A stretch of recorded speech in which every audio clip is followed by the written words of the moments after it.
Once upon a time in a peaceful village, there lived a wise old Zen monk. Many villagers would come to him for advice and guidance. One day, a young boy named Aiden approached the monk, looking troubled and confused. "Master, I feel like I have a battle going on inside me," Aiden said. "Sometimes I feel angry and upset, and other times I feel happy and kind. I don't know what to do."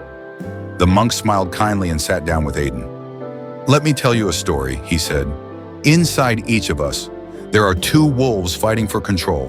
One wolf represents anger, hatred, and fear. The other wolf represents love, kindness, and joy. They are always in battle." Aiden listened carefully. "But how do I know which wolf will win?" he asked. The monk continued, "The wolf that wins is the one you choose to feed. If you feed the wolf of anger and hatred, it will grow stronger and take over your heart.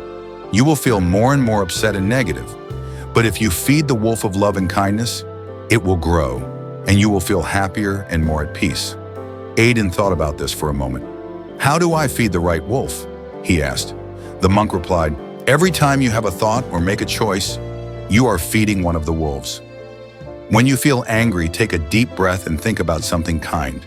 You can choose to say nice things to others instead of letting your anger take over." The boy nodded, beginning to understand.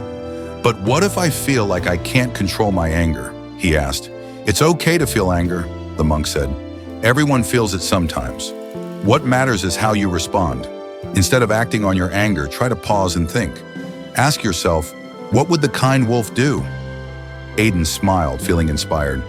"So if I want to be kind and happy, I should feed that wolf?" "Exactly," the monk said.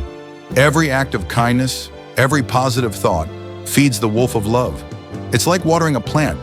The more you water it, the stronger it grows." Aiden thanked the monk and left, feeling lighter and more hopeful. That night, he sat quietly and thought about his day. When he felt angry, he remembered the two wolves. Instead of lashing out at his little sister for playing with his toys, he took a deep breath and helped her instead. This made him feel good inside. As days went by, Aiden practiced feeding the kind wolf. He smiled more, helped his friends, and felt happier. The anger inside him grew weaker, and he learned to manage his feelings better. One day, Aiden returned to the monk and said, "I feel like I've been feeding the kind wolf, and it makes me so happy." The monk smiled proudly. "Remember, Aiden, the battle between the two wolves will always be there, but by choosing to feed the wolf of love and kindness, you can find peace and joy in your heart." From that day on, Aiden continued to feed the kind wolf. He learned that his choices mattered and that he could create a happy life by choosing love over anger. And so he lived happily, knowing that he was the one in control of which wolf grew stronger inside him.